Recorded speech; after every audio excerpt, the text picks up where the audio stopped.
Complicated spine operation ஒரு 2 வயசு குழந்தையில பண்ணியிருக்கோம். இந்த கதையை நாங்கள் உங்களோட ஷேர் பண்ண விரும்புகிறோம். இதோட அதிசயம் என்னன்னா, இந்த குழந்தை வந்து வெறும் 2 வயசு. அதோட ஹார்ட்டுக்கு பின்னாடி இருக்கிற ஸ்பைன் வந்து ஒரு அக்யூட் ஆங்கிள் மடிஞ்சிடுச்சு. இது வந்து டிவினால இது ஆனது. இதனால குழந்தைக்கு கால் பாதிப்பு ஆரம்பிச்சிச்சு. அண்ட் குழந்தையோட பேக்லயும் ஒரு நல்ல ஒரு ஸ்வெல்லிங் தெரிய ஆரம்பிச்சு. ஸோ இதனால அவங்க குழந்தைய அழைச்சிட்டு வந்தாங்க பங்களாதேஷ்ல இருந்து. ஏன்னா எல்லாருமே அங்க வந்து இதை பண்ண முடியாது, பண்ணா ரிஸ்க் ரொம்ப ஜாஸ்தி.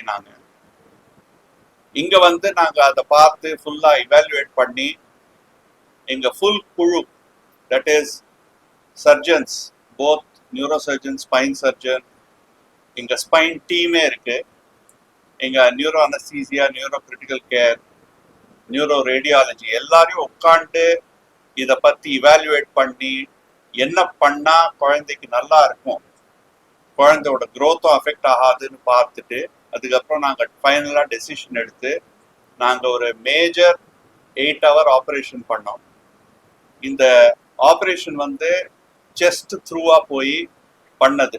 தட் இஸ் செஸ்ட்டை ஓப்பன் பண்ணி லங்கை கொஞ்சம் மூவ் பண்ணி அந்த ஸ்பைனை வந்து அந்த உள்ள போன ஸ்பைன் எடுத்துட்டு இடையில ஒரு கேஜ், ஒரு மெட்டல் இது போட்டு அதை ஃபிக்ஸ் பண்ணிடுது.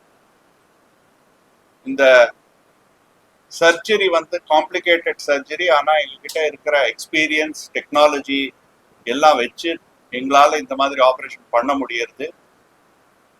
அண்ட் நம்ம கிட்ட இருக்கிற எக்ஸ்பீரியன்ஸ்ட் அனஸ்தீசியா அண்ட் கிரிட்டிக்கல் கேர்னால குழந்தை உடனடியாக மயக்கத்துலேருந்து வெளில வந்து நல்லபடியாக மூச்செடுத்து ஒரு 3வது நாளே விளையாட ஆரம்பிச்சிச்சு. ஸோ அதுதான் ஒரு ரொம்ப நல்ல ஸ்டோரி, ரொம்ப நல்ல நியூஸ். அதுனா சென்னையில் இப்போ இந்த மாதிரி காம்ப்ளிகேட்டட், உலகத்தில் இந்த மாதிரி ரொம்ப கம்மியான இடத்துல இதை பண்ணுறாங்க, இந்த மாதிரி ஆப்ரேஷன்ஸ்.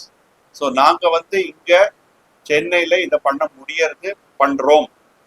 ஸோ இதுதான் நம்ம வந்து மக்களுக்கு எடுத்து சொல்லணும் இதை பற்றி. ஆமாம், டெஃபினட்டாக பயமாக தான் இருக்கும், கொஞ்சம் ஆங்ஷியஸாக தான் இருப்பாங்க. ஆனால் பயத்தினால இந்த மாதிரி ஒரு ஆப்ரேஷன் சக்ஸஸ்ஃபுல்லாக முடியிற ஆப்ரேஷனை வந்து பண்ணாமல் இருக்கக்கூடாது. ஏன்னா இது வந்து ஒரு குழந்தையோட லைஃபே சேஞ்ச் ஆகிடும். குழந்தை வந்து நல்லபடியாக இப்போ வந்து க்ரோ ஆகி ஒரு நார்மல் சைல்டாக இருக்கும். இதுக்கப்புறம் போஸ்ட் ஆப்ரேஷன் வந்து குழந்தை வந்து ஒரு ஆல்மோஸ்ட் 1 hourலயே நல்ல மயக்கத்துலேருந்து வந்து ஒரு 3-4 மணி நேரத்தில் நாங்கள் தண்ணி கொடுக்க ஆரம்பிச்சிட்டோம். அடுத்த நாளே உட்கார வச்சு, குழந்தைய படுக்க வைக்க முடியாது இந்த மாதிரி சின்ன குழந்தையில, சொன்னாலும் படுக்க மாட்டாங்க. ஸோ நாங்கள் வந்து குழந்தைய உட்கார வச்சு நடக்க வச்சு எல்லாம் பண்ணி 3வது நாள் அந்த 4வது நாள் அந்த பிளே ஏரியா, நாங்கள் ஹாஸ்பிட்டலில் டாய்ஸ் ஏரியாவில் போய் அது விளையாட ஆரம்பிச்சிச்சு.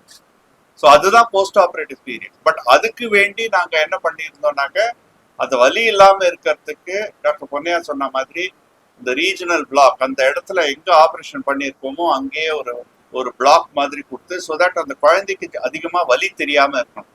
அதுதான் முக்கியம். ஸோ குழந்தை போஸ்ட் ஆப்ரேட்டிவ்லி ரொம்ப நல்லா ஃபாஸ்டாக ரிகவர் ஆயிடுச்சு. ஃபியூச்சர் லைஃப் நார்மல் ஆச்சு, என்ன வேணாலும் பண்ணு. Subscribe to Walgan Television. Please subscribe Walgan Television.